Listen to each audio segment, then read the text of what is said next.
Hi everyone, welcome to our latest video. We're asking the question, should we boycott Starbucks?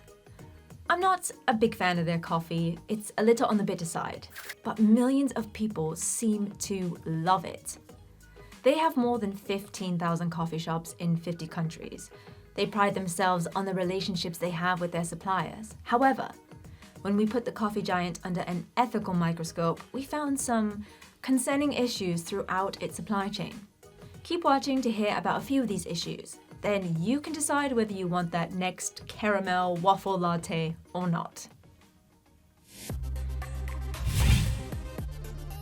The first thing to say is that Starbucks is already under a boycott call from the Lakota People's Law Project, a US NGO that works to uphold indigenous land rights.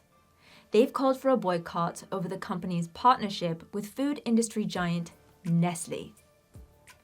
Campaigners from the Lakota People's Law Project have long boycotted Nestle over the company's water extraction.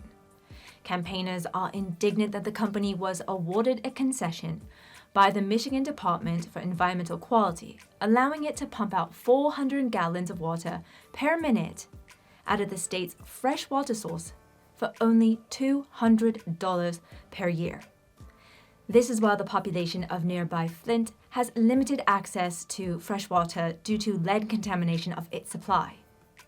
When Starbucks entered into a distribution partnership with Nestle to sell Starbucks bags of coffee, drinks, and coffee pods worldwide, the boycott was extended to them too. This boycott is included in our list of boycotts. You can find a link below. Our own research into Starbucks also makes pretty grim reading. Starbucks scored just 2.5 out of 20 in our guide to coffee shops.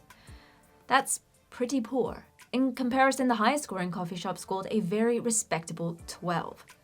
Visit our guide to coffee shops for more. You can find a link in the description below this video.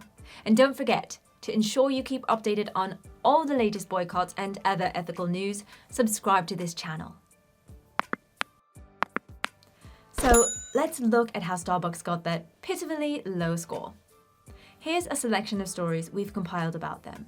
Let's start in 2016, when campaigners accused several companies, including Starbucks, of failing to ensure that their coffee was sourced from Brazilian farms that were free from forced labor.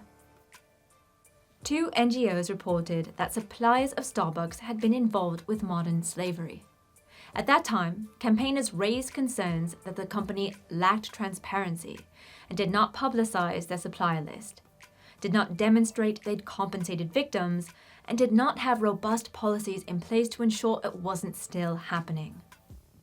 Fast forward to 2022, when we rated the company's supply chain management as worst.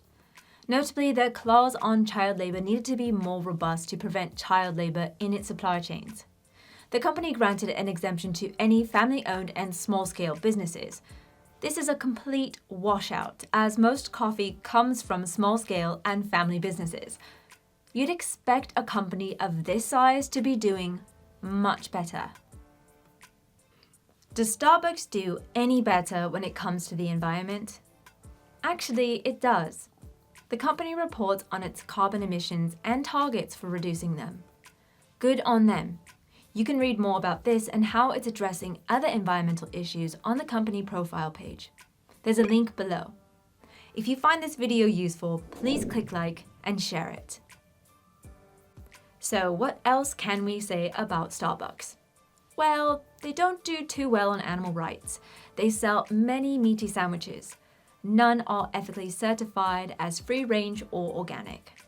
They also scored a worst ethical consumer rating for likely use of tax avoidance strategies. They have holdings in Hong Kong, Singapore, and the Cayman Islands, and they've been in the news for their tax avoidance several times over the years. So, will you boycott Starbucks? Let us know in the comments below. You can find out more about Starbucks on their profile page. There's a link below. And before you go, like this video, subscribe to our channel, and turn on notifications so you're always up to date with the latest news from Ethical Consumer. See you again soon.